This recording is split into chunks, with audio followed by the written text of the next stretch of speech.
A to the K. to the K. To the K. Hello, welcome to another episode of the A to the K Wrestling Show. We are your hosts, Carl and Anthony, and as always, let's kick things off by throwing it over to Road Dogg for A to the K's little known fact of the week. Oh, you didn't know? Nice. So, just like that, the Royal Rumble's been and gone, Anthony, after all that build-up. And boy, will we go into our thoughts on that later. But sticking with the Rumble for our, final Rumble fact, if you will, of the month. I want to talk about an unfortunate record, Anthony, and an unfortunate record holder. So, a certain man is being the only person to last less than 1 minute in 4 different Royal Rumble appearances. Hang on, let me see if you've hit it anywhere on the screen. I have not hidden it anywhere because I'm wise to your games. I want you to take a guess. Who could it be? So, 4 separate Rumbles. You've lasted less than 1 minute in each one. Less than a minute. I'm going to guess maybe Dolph because he's done a lot of Rumbles over his time, but he's never high up on the card. Do you know what? It's a pretty good guess, to be fair. But I'm guessing I'm wrong. Damn! You're wrong, because it's Farouk. It's the one and only Really? Ron Simmons. You would never think it, would you? Yeah. I would not have thought that. Yeah. More That is crazy. More surprising than you would ever More you expect. know. More you know. But yeah, little old Farouk over there. That's crazy. That is I'm crazy. shocked. I am shocked by that. So yeah, 4 different Rumbles, and he lasted less than a minute in each of them. So unfortunate record, but yeah. So there you have it, guys. Farouk only lasts less than a minute. You heard it here first. And all the people always say "damn" for a reason. That's all I'm going to say. So yeah, we're gonna gonna throw it back over to Road Dogg for to sing us out from this segment.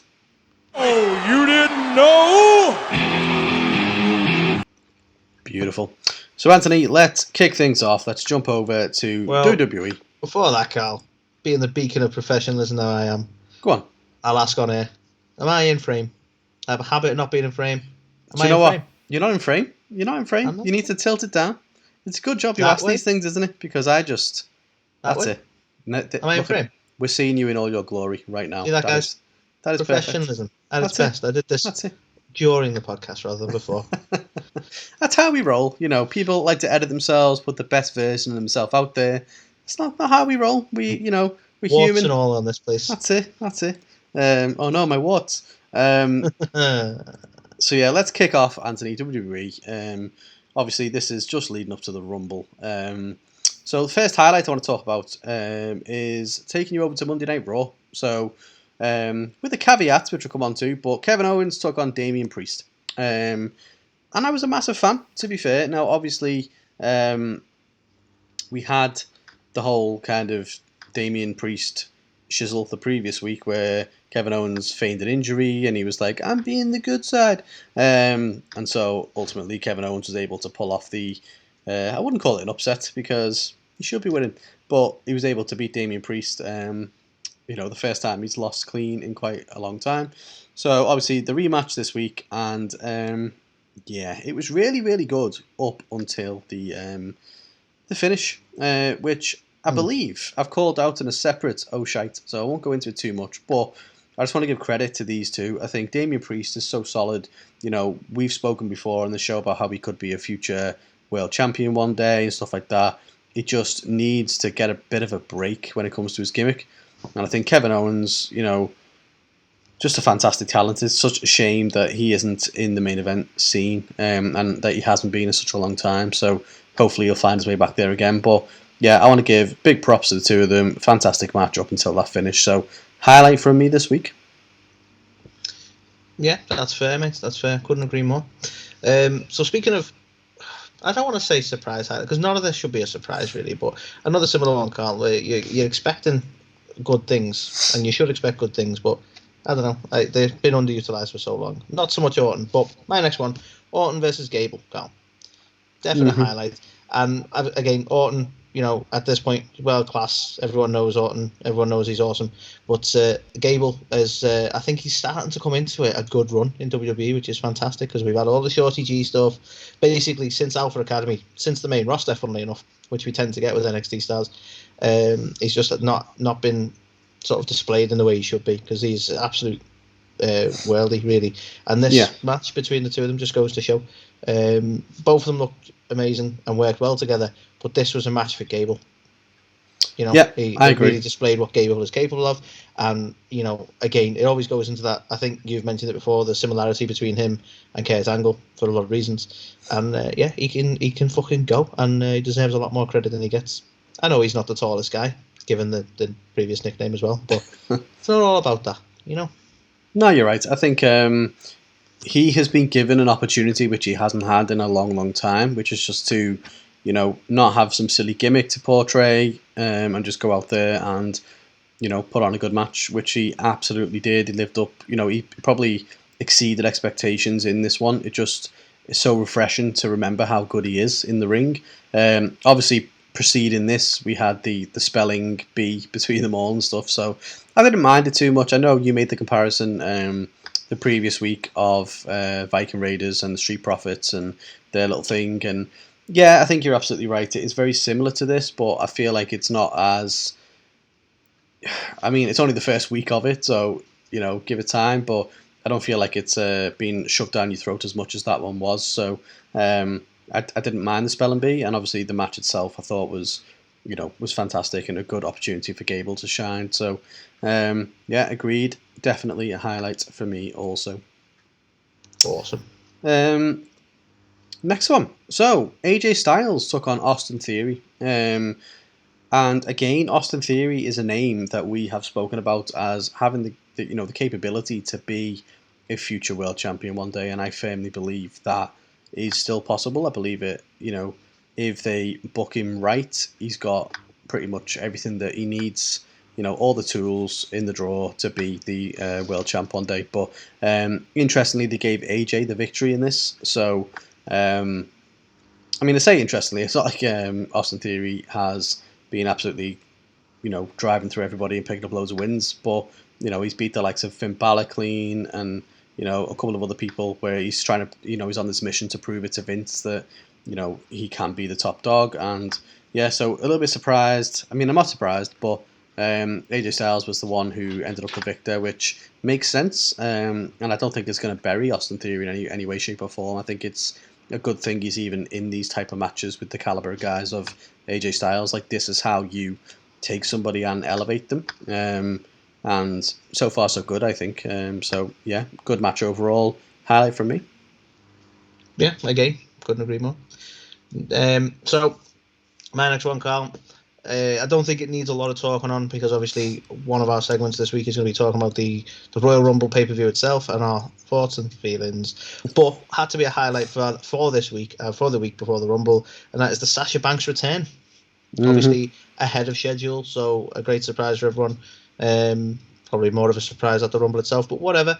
But she's back, awesome, and luckily the injury by all accounts wasn't too bad. So happy days. But again, with more to talk on that, I'll not drag that too much. No, you know what though? It's such an interesting point that you raised. Like, it would have been much more impactful as a surprise at the Rumble, right? And it's like it's that fine balance with them of like feeling like you have to advertise enough to get people to tune in. But at the same time, you know what I mean? Like, it would have been so much better if she wasn't there, in a sense, because then if she rocked up at the Rumble...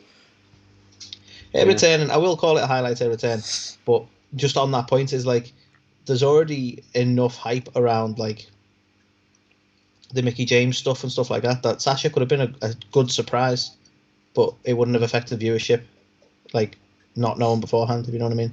Yeah.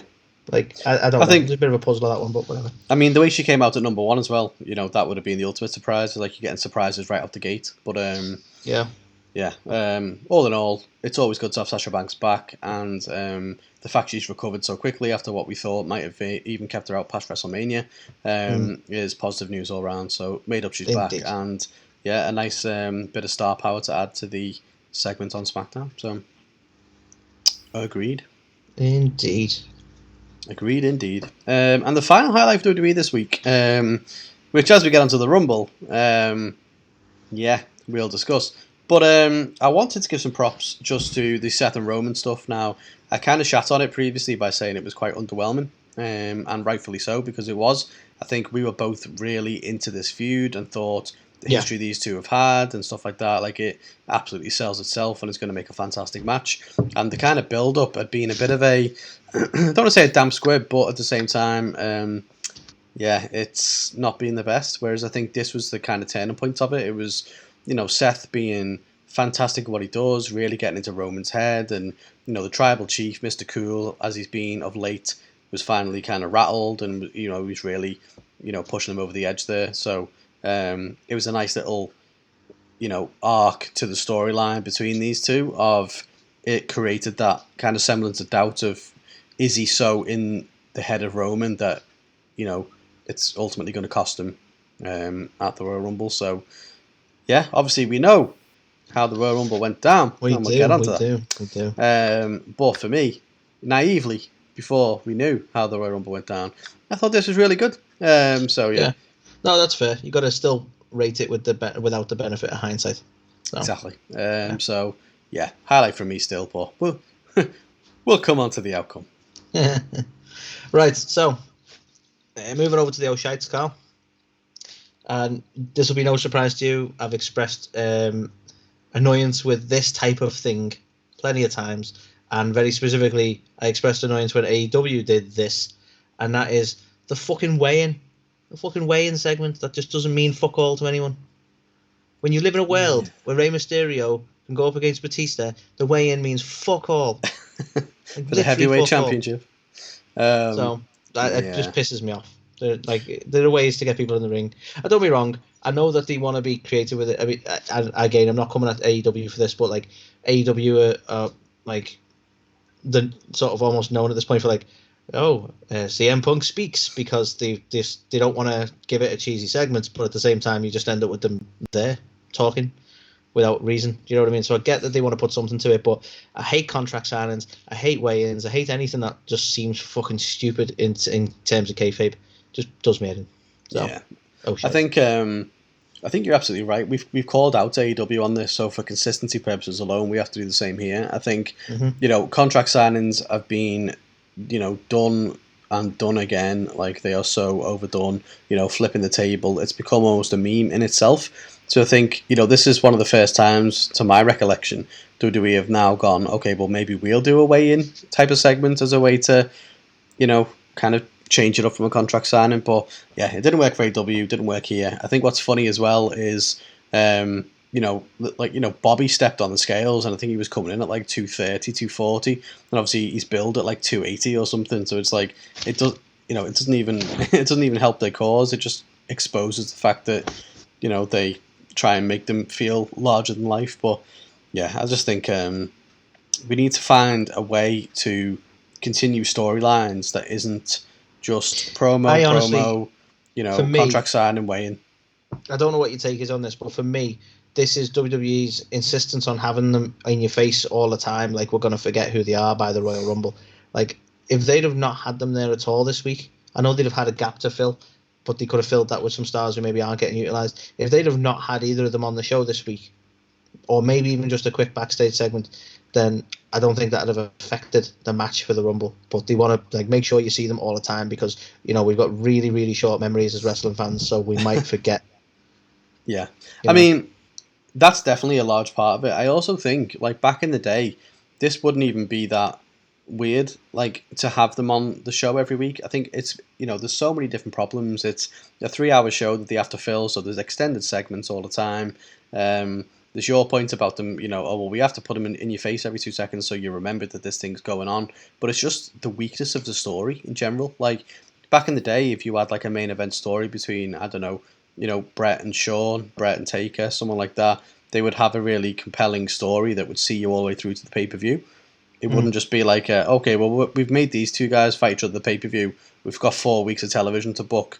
I don't know, we can just have them talk 1 week and then have a scrap the next week and then add maybe a weigh-in. It feels like, well, we've got to put them on the show because it's, we've got to build anticipation.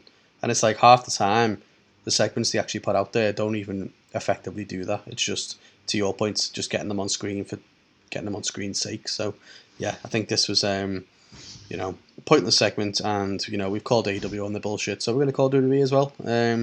Scrap the weigh-in segment. Doesn't make any sense. Yeah, indeed. There's so the next one waiting to happen. Scrap the weigh-in. Scrap the weigh-in. So the next one, as I alluded to in my highlight, this is how the Damian Priest Kevin Owens match finished, and it's just more around Damian Priest's gimmick as well. It's just how many times is the guy, how many times does he have to prove to the audience? And again, it comes back to that. Is it because they're worried that we've forgotten? It's like, the dude is crazy. Yes, he's got a really crazy side to him. Oh, you don't want to get on the crazy side. So it's like, it tickles me because it's funny you say that, because they have this sort of perpetual need to remind us what's going on. It kind of reminds me of when somebody's trying to they want to be perceived a certain way, and it's one of them things where if you have to tell people you are, then you aren't, kind of thing. Yeah. And it's almost like that. He desperately wants people to think he's crazy, so he has to tell us all the time. And that's unfortunately that's just the way they're booking it, because it's you have to be reminded he's got the Damian side, and it's it feels lame, because it's well, you're the only one saying that. Yeah. You're you might as well be stood there going, mad me, mad. No, you're not. Do you know what? That is a fantastic point.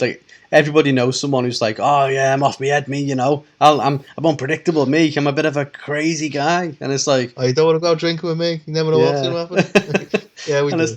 Yeah, probably not a lot. You probably have about 3 drinks and then throw up, and then we'll have to call your mummy to pick you up. Damien. Yeah, Damien. Oh no, basically Damien is Brie mode for Damian Priest, isn't it? Let's be honest, right? I love it. Yeah. He may as well be out there and be like, Damien mode. We'll get him another new entrance song. It'll all be beautiful. Yeah, it's just pathetic, the whole thing. It's such a shame. The guy's got so much potential, and it's just do away with the silly, pointless gimmicks and just actually build a character that people actually can be invested in and go on that journey with. What really annoys me with Damien specifically as well is I didn't like him in NXT. I expressed that very clearly. His character was just kind of lame then as well. It's I have no personality. I'm going to go sit in a hot tub. Okay. And I wasn't big on him. Again, we're talking character, not person. I want to make that very clear. And then we get to the main roster, and he's been fantastic, and he has a fantastic show, and he looks good. They're booking him well, and they're handling it well. And then I'm okay. Good, I like it. This guy's got bags of potential, and they're using it properly. And then now they've gone, nah, and it's fuck's sake. I feel like they've done it deliberately to me.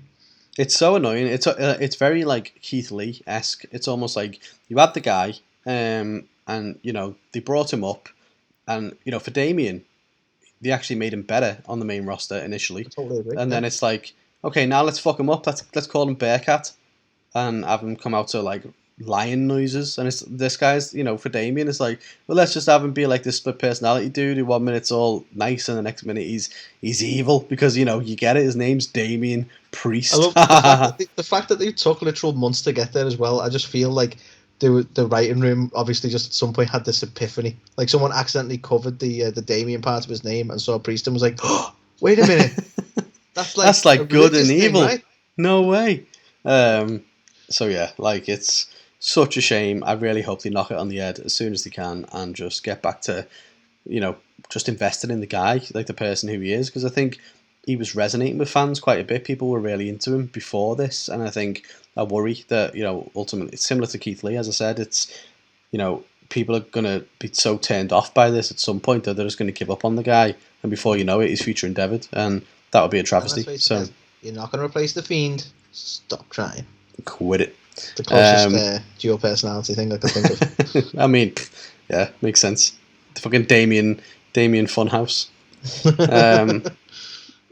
Just in a fucking... As long as it's not the Priest Funhouse, because that has all the connotations that aren't going to work.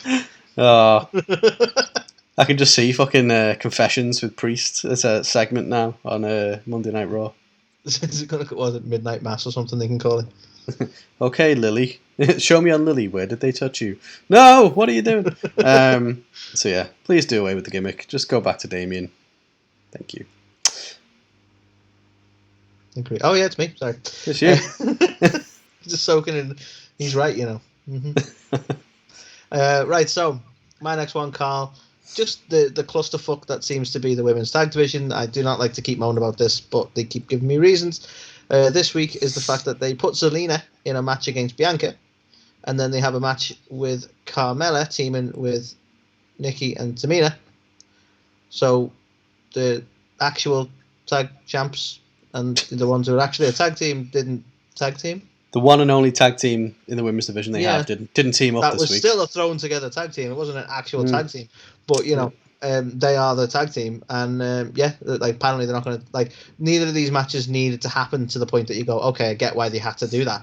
Like there was no super important stuff. Selena go up against Bianca, so it's like, why did we do this with our tag team? Because they don't give a fuck about the tag team or the tag team division. And we can talk about this on the Rumble, but Tamina's just awful, isn't she? She's so bad, you know. I'm not. I know a lot of people like hate Nia, right? And Nia's unsafe and she can't go in the ring, and we're glad she's gone and all this kind of stuff, right? Tamina's the same. Tamina's probably worse. Not from a safety standpoint. Nia, because you go, well, you got rid of Nia, but Tamina is on the same level, as far as I'm concerned. Neither of them really go in the ring. I'm baffled at the fact that she's still got a job, and obviously I'm never going to advocate for anyone to lose their job or anything like that. But I'm just baffled at the fact that she's still there and still consistently gets TV time. You know, they kind of do this with her. They kind of go through peaks and troughs. You know, there was Team Bad and that went away, and then they brought her back for a really high-profile main event title fucking picture like not too long ago. Do you remember? That was out of nowhere. Yeah, and there's somebody back there who just isn't ready to give up. And they're like, well, maybe if we wait a few more weeks. Yeah, it's Tamina. That's the spoiler. No, I feel like there's a booker backstage who's going, no, we'll give it a couple of weeks. We'll let the crowd forget, and then we'll bring you back, and you get a massive pop, and it just never happens.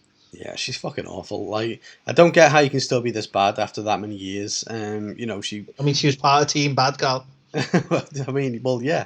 But yeah, she botched pretty much everything she was in, but. This whole booking thing baffled me. Like, it would have made more sense to have Bianca go up against Tamina as the singles match, and then at least have Nikki teaming with the tag champs, you know, to go up against Rhea Ripley and whoever the fuck she teamed with. That would make a little bit more sense for Bianca as well, because she could display a level of strength, because obviously Tamina is like considerably bigger than. I said the right name. Sorry, I doubted myself. Tamina is considerably bigger in stature than Selena. So you get the whole thing of like, wow, Bianca like lifted her with ease and stuff like they like to do and display Bianca's strength. It would have made more sense against Tamina. So why didn't they do that? Exactly. But no, it was really jarring, to be honest. Like, you know, having Zelina go 1-on-1 with Bianca was fine, and the match was okay. But then when they followed it up with having that match where Carmella came out and wasn't, you know, in a trios match, and I was like, fuck? Like, that made no sense. Honestly, like. And it's like, it might not sound like a big thing, but can you imagine back in the day you had like, oh yeah, Bubba Ray's going to team with, like, well, the Rey Mysterio and Batista. I'm just throwing these out there now. No, they were a tag team. God damn it. Anyway, yeah. And like, there's no sign of Devon at all, except Devon's in a singles match the same night. And you're like, why? Why is that? Like, exactly. They're the Dudley boys. Yeah, it just didn't make any sense at all. So completely agree. What a fucking weird thing to do, especially when the women's tag division is already so. I mean, it's just them as a team, and now they're not even teaming. It's like, just be done with it. Just put the belts away, forget it. You know, pretend it never happened, and move on. Put the belts away. Yeah, done. You had your fun. Was it fun? Was it fun for you? It wasn't fun for me. I still feel so pissed off. The women's tag belts could have worked so well. And I'm a broken record. Apologies. I know I've said it a million times, guys. But all they had to do was, well, for starters, have some actual women's tag teams. But all they had to do was have the belts apply across all three brands. Even the women's tag belts in NXT still are doing quite well. You know, if you just had tag belts that went across all three brands, we'd have plenty of women's tag teams. Yeah, it'd be fine. I agree. And plenty of shows to display them as well. Yeah, it felt like they never went, no pun intended, all in with the idea in the first place. Unfortunately, it was just like, yeah, got more women now. Women's Revolution, more belts, tag belts. Yeah, okay. And it made sense when we had the Iconics, who are now the inspiration there, to be, the ones to do that. But yeah, The really speaking, like it's quite funny. I know they've got like 2 women's championships because of the brand split, but really speaking, WWE would have done better with similar to AEW with a secondary women's title. It's the way they've got the. All right. If you listen to Cody and the bollocks he talks, there's no secondary titles in AEW, but it is right. So they could have done with like their equivalent of the TBS title rather than tag belts because they don't really give a fuck about tag teams. No, 1,000,000% yes. That's what they should have done. But yeah, unfortunately, that was never going to happen. But look, here's an example. Liv Morgan, you're big on Liv Morgan. A lot of people debate whether she's ready for the women's championship. If we'd have had the women's equivalent of the TBS title in WWE, she could be a title holder right now on the women's mid card because she deserves it, and she could have proved her worth in the main title scene eventually. I mean, anyone who listens to the show knows I'm a massive fan of the Intercontinental Championship, especially back in the day when it meant something. It was always seen as the workhorse belt. Whoever was the Intercontinental Champion. Sorry, for our younger listeners and viewers, if you're wondering what the IC title is, it's that thing that Shinsuke wears. Yeah, it's not actually a belt buckle. The more you know. But yeah, so I completely agree. I think if they would have done something like that for the women's division, it could have been huge. But that just goes to show the TBS title, which I thought was a fantastic idea since day one, has actually, gone on to elevate a lot of the women in that division. When would you ever get Anna Jay and, Julia Hart feature prominently in title matches with just the one women's title? You wouldn't. So exactly, that's the trouble. Like, and that's where the mid card becomes relevant, isn't it? Like, that's where you need a title, a workers' belt, as you call it, Carl, as you called it for the IC. Just makes sense. It does. So yeah, next one I want to talk about. Just standard thoroughfare, isn't it, when it comes to the Royal Rumble? Let's have a we can throw you over the top rope off. We had it the previous week where Rey Mysterio was like, I'll even throw my own kid out.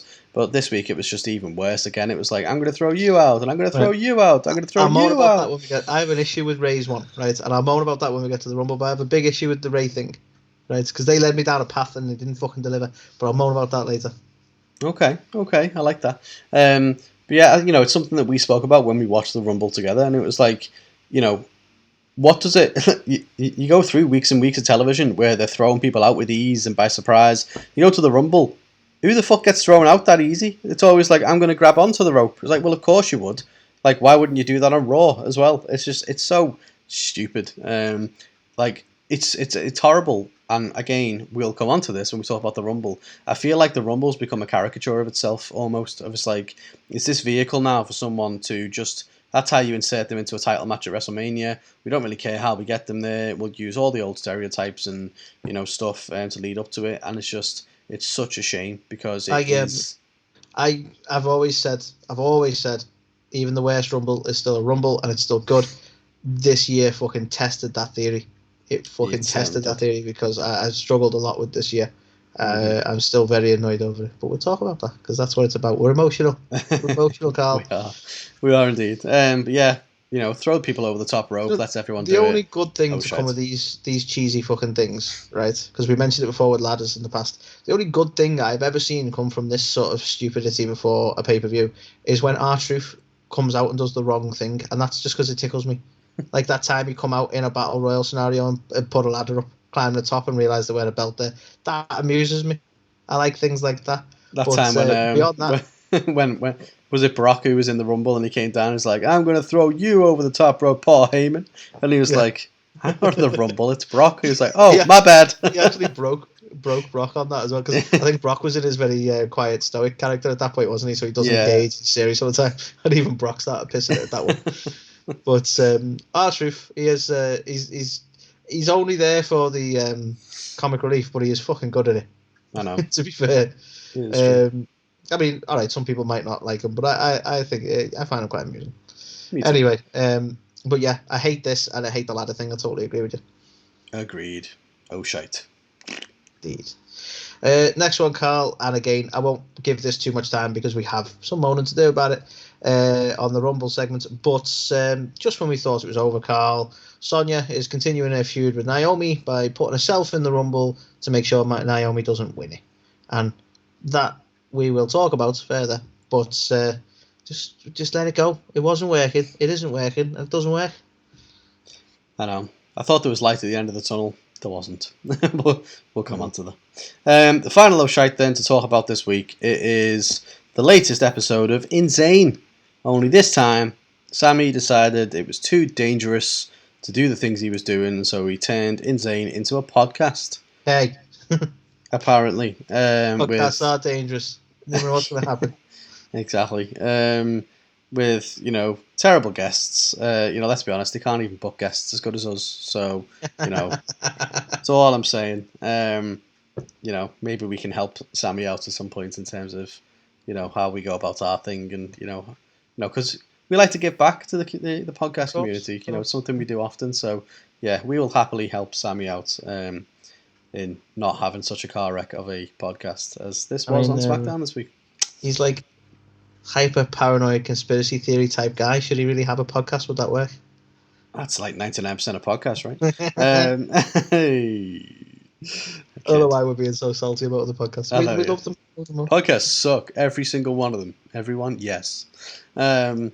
We hate everyone, including ourselves. So that way WWE this week it were. That way.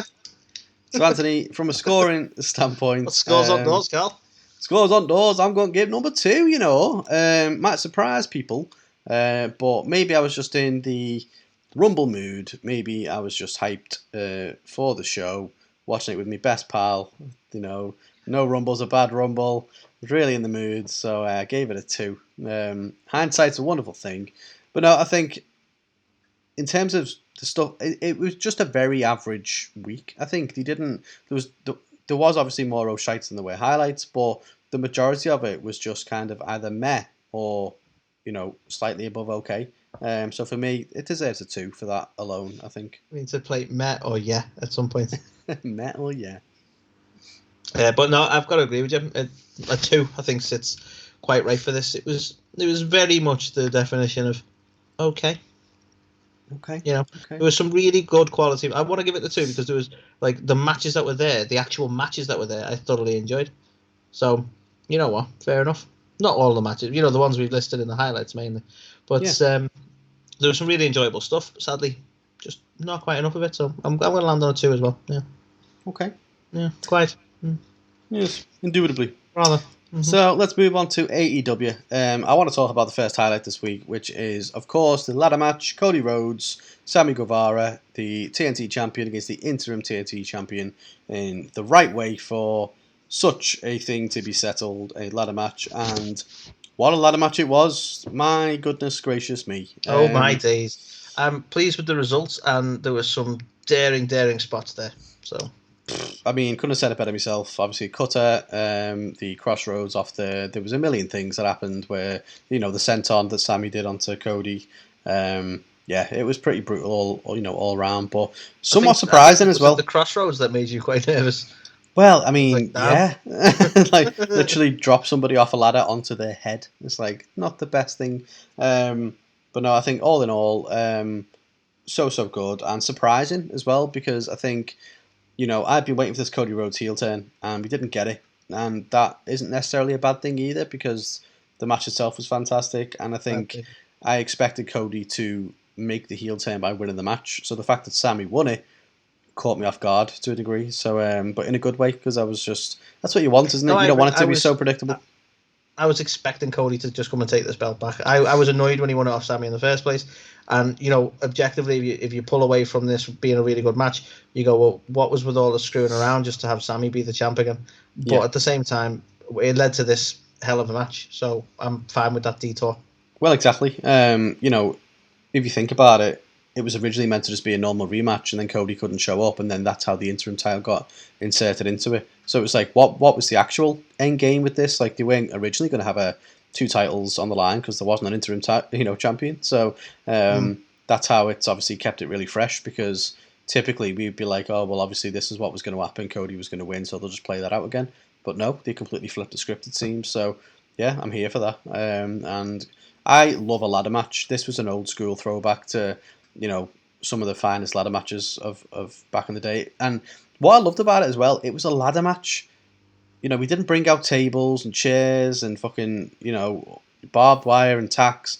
It was a ladder match. It was an old school ladder match. And yeah, that's a rarity now for a ladder match. So yeah, I thoroughly enjoyed it, and a fantastic opening to the show. Like, holy shit! How produced was it, Carl? I don't think it was that overproduced. Personally, do you think it was overproduced for a Cody match? I wanted to provoke it because I actually think this was. Oh, anyway, it's a ladder match. There's going to be a level of not overproduction, but you know what I mean. There's a level of production to a ladder match. But forgiven that, I thought Cody was quite held back.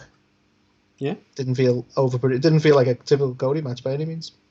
No, I agree. Obviously there was the stuff with Fuego which didn't need to happen. That's probably the only bit of overbooking. But other than that, I think thoroughly enjoyed. So definitely highlight. Cody didn't take his boots off at any point and try and leave him in the middle of the ring. Everything was fine. Yeah, it still pisses me off that. It just led to nothing as well.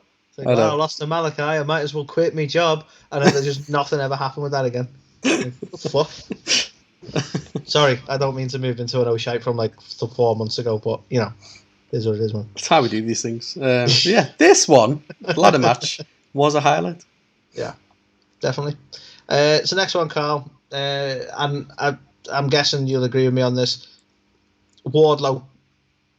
And he demolished 2 jobbers, so you on the face of it you can go, but again, this is effective when it needs to be, isn't it?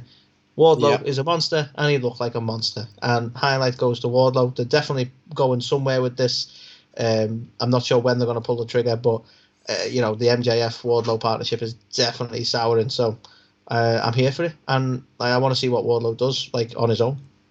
I will never get tired of a Wardlow squash match, and let alone when he squashes 2 of the fuckers at the same time.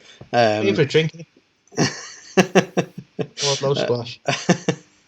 But no, legit, the guy is something different.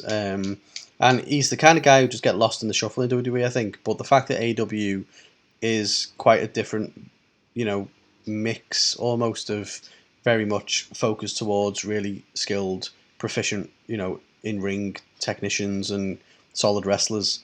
To have someone like Wardlow, who's just an absolute beast, who obliterates everything that's in his path, that's fantastic to me, because it is something different and refreshing, and it creates that character that you think, well, at this point, if Wardlow rocked up and was like, I'm coming after you, Hangman, you think Wardlow's fucking beating him in a second. And the fact that he obliterated CM Punk the other week, I love that. They did, someone who's undefeated, and it's CM Punk, got absolutely caned by him. So his stock couldn't be higher right now. So I love what they keep doing. He battered CM Punk. He's now just battered 2 guys at once. This is gonna be so sweet when eventually, it's MJF who's getting fucking powerbombed 100 times in the middle of that ring. I think that's the moment we all want to see, and we can't wait for. I agree. I think the analogy you made about his stock is quite accurate. If you want to invest in Wardlow, now's your time. The stock is on the rise. I definitely want some Wardlow bucks. Have to make that up. So yeah, the next one I want to talk to you about. It was just a small snippet, but it's just how much I love Hangman Page. So they did a little video package for Hangman versus Lance Archer, and it was just so fucking funny. I was literally wetting myself for about 5 minutes. It's basically, they were talking about this match they were going to have, and you're like, oh yeah, Lance Archer's this tough guy, blah, blah, blah.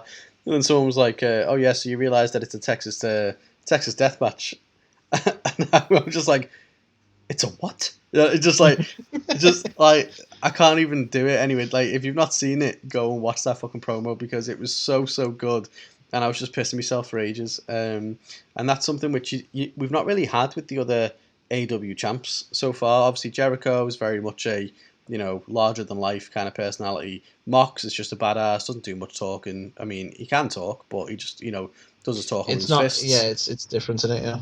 And obviously Kenny, he's just an absolute, he fucking annoying bitch of a heel. So having Hangman now is just that was just, I don't know, it just absolutely got me. I never really looked at it until you've just pointed out like that. But like, they've had such contrast in the champions, haven't they? They're all very different people, very different styles. It's not more and more of the same, is it? Like, no, which is nice. It's refreshing. No, it really I'm is. all for Hangman's run as a champ. Long may he reign. I legitimately love the guy. Like, I knew nothing about Hangman Page. Like, I was not following Ring of Honor. I was not following New Japan. I was introduced to Hangman in AEW, and I know people talk about Same. AEW not building new stars, whatever. I'm fine. He was already established to a select market of people who'd seen him. To me, he's a new star, and they've built him as a star. And this last 2 years of what they've done with him as a character and the ups and downs he's been through and stuff has really endeared me to him. So I can't talk any higher of him. I totally agree with that. I think, like you say, regardless of how established he was before AEW, we didn't know him until AEW. And if you look purely at how he's been built in AEW and that slow burn to the championship, like, that story was effectively told. I'm all for him as a champ because I've seen that whole journey, and I'm like, yeah, he deserves it, and long may he hold the title. So yeah, I think they've done an absolute banger of a job. I feel a little bit sorry for AEW in some respects because, like, nobody's an AEW guy. Like, AEW hasn't made any stars; they just got them for everyone else. But yet, everyone that, like, people that talk about WWE, they're like, oh yeah, like AJ Styles wouldn't be anything if it weren't for WWE. And it's like, so everyone's a WWE star, but no one's an AEW star. It's like the rules sort of flex so much that because people want to shit on a particular promotion, they'll always phrase it how they want. But for me, they've built Hangman as a star. I don't really care what he did before. They've built him up and they've done it well. Yeah, I completely agree. And obviously they talk about the 4 pillars and stuff like that, and I know Hangman isn't one of them, but I fairly believe he is, because I genuinely think, and I know AEW over indexes into people who were Ring of Honor fans and New Japan fans, etc. But for the more casuals, if that's what you want to call us as a wrestling podcast, people who didn't follow those other promotions as in depth, they have introduced us to Cowboy, as we've said. So in my eyes, he's an AEW guy, and he'll always be an AEW guy. So. Yeah. And there'll always be, and you can pretty much do it with anyone. You can do it, like, you look at WWE and someone like Kevin Owens, again, a prime example, a parallel example for me. I didn't know him outside of WWE. He's a WWE guy as far as I'm concerned. And when they were over his contract, I was like, nah, he's staying. He's a WWE guy, even though he's come. And I feel like the outside stuff is almost for people who are like, well, actually, because like. That's all I seem to get. Well, actually, he started in PWG, and I'm like, I don't care. I really don't care. So yeah, fuck all that noise. Yeah, fuck that noise. But yeah, if you haven't seen the promo, then I suggest you go and watch it, because I thought it was fantastic. Obviously the comedy side of it, but then he's got this ability to bring it back into a serious thing that you really want to end up seeing as well. So Texas Deathmatch, Hangman, Archer. I'm here for it. I want to see. So, did its job for me. Highlight. Yeah. Right, my next one, Carl, and again, no surprise, and I won't harp on because it's sort of more of the same, but not in a bad way at all. And that's Punk and MJF. Mm-hmm. Like, they're gonna pull the trigger. They're gonna pull it soon. I think it might even be this week. It's depending tonight. On when you're listening. It's tonight. Depending tonight on when you're listening. us. So awesome. Looking forward to it. And these two are just fantastic working together. In some senses, it's coming to an end, rightly so. But at the same time, do we want it to end? Like, it kind of has to, because it will get stale at some point. But it's certainly not stale yet for me. You know what I mean? Well, I mean, if the pivot to this is that we then move into MJF versus Wardlow, then I'm happy for it to come to an end. To be honest. Yeah. I think. Again, it was just another fantastic showing from these two. Fantastic on the mic. They built up the intensity. I'm glad almost that, this is hopefully going to be the end of them trading insults and stuff, because there's not that much else left to say now between. But that's what I mean. Like, it's totally enjoyable, but it will get stale, and I don't want it to. So I think it's rightly ending. But I have enjoyed every part of it. Like, I'm not gone, oh, for fuck's sake, at any point yet. Do you know what I mean? Like, no. Which is a testament to the fact that they've literally just come out and just spoke to each other quite a lot. And it's still not boring me yet. Exactly. Definitely a testament to the two of them. But I think the way that they actually executed it this week, where obviously they beat Punk down, and then MJF sitting on his chest doing the little Punk pose and stuff. Like it was proper heel work, which MJF's one of the best heels in the business right now, so it was Hard to say that. Oops. But yeah, so I agree. Highlight, definitely. Another one which I'm keen to get your thoughts on, the next highlight, Anthony. Danhausen, he's all elite, damn it. We spoke a few weeks ago about this. I've really become endeared to the guy of the stuff I've seen on like YouTube and things like that. He's, I'll admit, he's a very different breed when it comes to where he fits in with AEW. In terms of his character, there's not many like him at all. I suppose. I dare say there's nothing like him, really. Well, there is that. The closest comparison I could make, which they've kind of moved away from now, was when we first had Orange Cassidy, where he was very much just a, such an odd. It was a very polarizing character because you either loved him or you hated him, and the people who loved him was because he was just so different and he was just so nonchalant and he was just his own thing that was so unique. People that hated him was just like, well, who the fuck's this guy? He's not even wrestling. He's just, it's making a mockery out of it. Danhausen's on the same page for me. I think, he's very different to the rest of the guys in AEW because he's so fucking weird and like unlike anything they've got. I think that's kind of like, I get why he's a bit Marmite. I do agree with you there. Like he's one of them who is similar to OC. All due respect to him, it's never going to be a world champion because that's not what he's here for. Yeah. I'll be honest, for me, the only thing I didn't like, I'm more than happy that he's all elite. He's interesting in a very strange way. I wasn't happy that it was tied to OC. I feel like they've gone, well, you both kind of goofy characters, aren't you? I wasn't overly thrilled with the way they did it. But, he's rocked up and he's all elite. So I'm made up with that. But as an example, I much prefer, not to jump ahead of time, I much prefer what he's doing with Billy Gunn and his kids at the minute and poking fun at them. The ass boys. Yeah, and made t-shirts for them.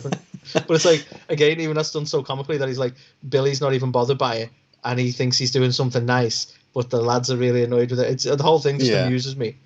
And I'm cool with stuff like that, but again, it was more just the way he rocked up. I was like, eh. I mean, to be fair, I completely get your point, actually. In terms of the match he rocked up in, probably wouldn't have been my top choice. The way he rocked up, I thought was the most Danhausen way to rock up ever. Oh, yeah, to be fair. Just like literally, it's more let me just pull this out of the ring. Yeah. Oh, I've just pulled a wild Danhausen out of the fucking ring. Like, what? Yeah, and then, to be fair, I'm not knocking the actual execution of that part. It's more the fact that it was in that particular match. Yeah, which I think you're right. It was a bit of a weird time to do it, but I just loved it the way he just got out, just did his little finger point thing and just walked off. That was it.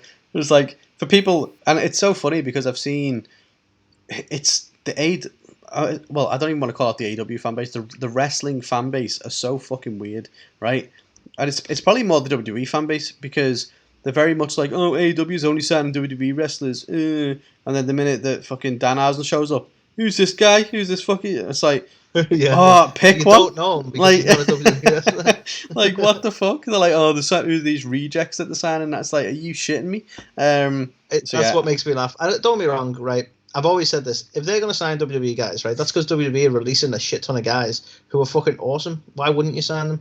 Mm-hmm. Like, why wouldn't you utilize the likes of Adam Cole and that if they're available, if they're free agents, right? But you have to fit your narrative of like the only signed WWE guys, you have to ignore signings like Danhausen and Jay Lethal and various people like that they've had over the last few months that haven't really had anything to do with WWE.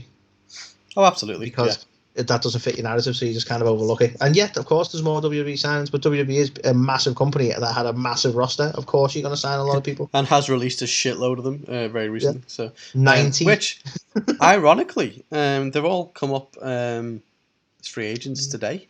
So, just ahead of Dynamite. So tonight's going to be interesting. But all of them are going to turn up at All Elite, probably, according to the wrestling fan base. Maybe. So for me, I'm loving the fact Danhausen's there, and say what you like about him, whether you get him, whether you don't, he's clearly over. He's it's not one of the top sellers, PWTs, non AEW wrestler. He was the top seller that they've had. So honestly, like, follow his social media if you don't already, guys, because like even before he was signed with All Elite, he just tickled me. Like, do you see the bits he's doing on social media where he's trying to sign with All Elite, so he put his application in, but he submitted it to A&W. Yeah. But then A&W got involved and started having a bit of fun with him as well, and you're like, what's going on here? Exactly. He's such a unique and kind of likable character. So yeah, if I recommend, as Anthony said, check him out on socials if you want to, know more about the guy, because he's a breath of fresh air. I think in terms of a very saturated wrestling market, he's just something else. So I'm honestly made up that they've got him. So excited to see when and how and if he crops up again in the future. Because the way that he's appeared is just kind of, I don't know, where will he be? Will he be on tonight? Who knows? So we'll have to see. So the last one, Carl, highlight for me. Not surprisingly, I feel a bit unfair saying surprisingly, but Mox versus Bowens. I'd love to get your thoughts on this. And the only word I can use, I feel mean saying surprisingly, because like Moxley's obviously a ledge, and Bowens has done nothing but look impressive so far. So I shouldn't be surprised, but at the same time, this was a surprisingly enjoyable match. And some of that might be the fact that it's just great to see Moxley back and looking so healthy, yeah. So thoroughly enjoyable. I'd love to get your thoughts on it, but I thought it was a really good match between the two. Oh yeah, I love the whole thing. Obviously, Caster's rap, he's just a legend, isn't he? I don't know. I mean, I wasn't. And stuff's good, but he's not great.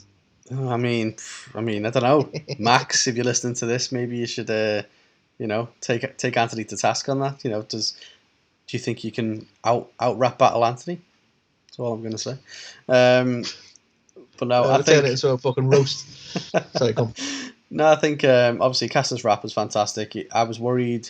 I mean, I wasn't worried. That's what I was going to say. That but I think there was people worried, like, what's he going to say about Moxley? Because he's been controversial and stuff like that in the past. But he kept it, light-hearted and fun. He was very much like, oh, your wife hasn't called me back.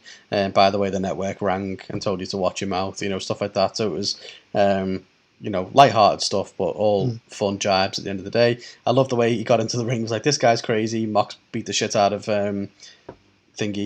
Caster before the match even started, and then went after Bowens. And Bowens, for the limited chances he's had as a singles competitor, whenever he's had singles matches, he's looked amazing, to be fair. Yeah. So, honestly, I love the pairing of Caster and Bowens, but Bowens is definitely the more gifted in the ring.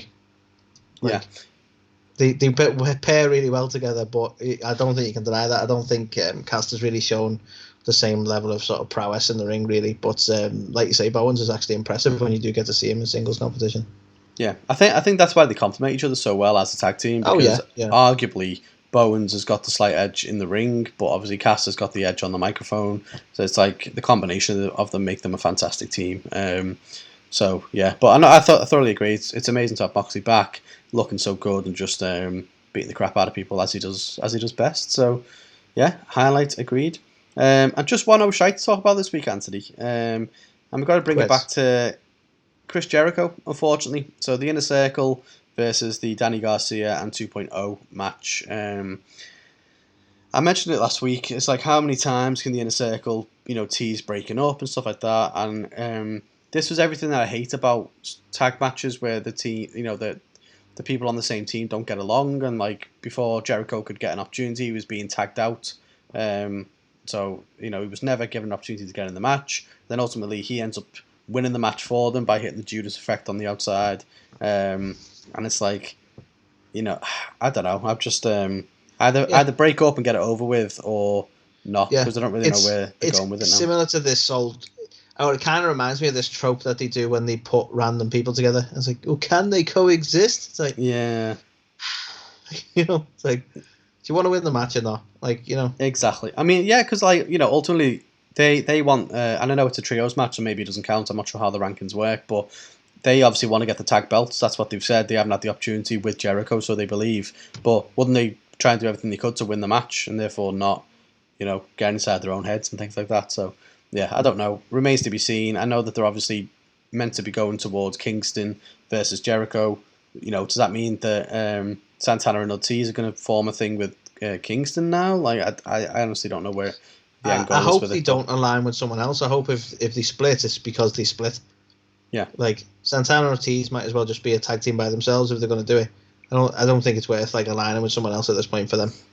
No. And it's like Kingston as well. He's bounced around from fucking stable to stable. That guy, he's been in everything. So it'd be nice for him to not be involved in a stable anymore either. Oh yeah, agreed. But yeah, so that was the only Oh Shite this week. Ratings wise, we're gonna give it a 3. I think it definitely was more favourable than not. I think the ladder match in particular was the massive standout. There was a couple of surprises, obviously Danhausen and things like that. But I would say in terms of the match quality and like the booking of it was just kind of an average couple of weeks. So yeah, I guess a 3 from me, and it's probably given that extra half a score by the spectacular ladder match. Yeah. Again, can't disagree with you at all there. The ladder match really brought it up 2 or 3. So I'm probably going to sit on the same score again. I'm just piggybacking on your scores today. Okay, that works for me. And the last thing I wanted to touch on before we wrap up, so just looking around the rest of the wrestling world, I just want to give a call out to the one and only Mickie James. I think cut a fantastic promo on Impact, hyping her appearance in the Rumble. Obviously, you know, for us who were naive enough to believe that things could be better, we obviously that led us our minds to start racing of like when Mickie said she was going to go and win the Rumble and have it title versus title at WrestleMania. She's going to put the Knockouts Championship on the line, and it was such let's do that. It was such, you know, like that makes sense. That's something people want to see. Like, yeah, let's definitely do that. You know, silly that we were thinking that could actually happen. But I think she just did a fantastic job of, like, if you've not seen the promo, like, for someone who doesn't typically cut a whole lot of promos, when she does, they're always fucking fire. Like, it's ridiculous. But, you know, she's, again, saying that she's not trying to make history. She's making history. She's doing this for the women. This is, you know, they've never had this belt before. This is their belt. This is, you know, and she's taking it there. And it was a really refreshing take. She wasn't like necessarily firing shots at WWE, but she wasn't, you know, pulling punches either. It was very much like a, you know, we all know what happened. At the end of the day, I'm going back, and I'm not going back working for them. I'm going back as a representative of this company, of this title, of the women here. And it was just, yeah, I can't recommend it enough. It's just a shame in terms of the actual outcome of the Rumble. But we'll get onto that, Anthony, won't we? We will get onto it. We will. We will. So yeah, another fun-filled episode of This Week in Wrestling. You know, AEW slightly pipping WWE at the post again in terms of the ratings. But yeah, I think we will discuss at length our thoughts on the Royal Rumble in our upcoming segment there. And if you've not checked it out already, check out this week's Ringside Report, where we're talking some very interesting things, including Shane McMahon being released from WWE, Kurt Angle coming back to WWE. It's all kicking off. Lots to talk about. So, yeah, make sure you catch us on those episodes if you haven't already. And do it now. Pro Wrestling Tees, if you're watching this today, then the offer's still on. I'll give it out a Pro Wrestling Tees if you will. 20% off. Go and buy our shit. We appreciate it. If you're listening to this, make sure you check us out on YouTube. If you're watching this, make sure you check us out on audio platforms. And you know what? While you check on us out, check out our latest interview with the Lady Bird Monroe. Check it out. Fantastic wrestler, fantastic talent, and just a lovely person as well. And someone which we will endorse as having all the tools to be a future megastar in the industry. So, you know, get with it. Get understanding what she's all about now, because then you'll look back in many years' time and think we knew her back then, because she's going to be something. So you can be one of those guys who go, well, actually, before WWE. Exactly. But yeah, so we will catch you in our other segments. And here is the one and only Thunder Rosa to bid you a farewell. Hey, everybody. This is Thunder Rosa, and you're watching or listening A to the K. A to the K. A to the K. A to the K.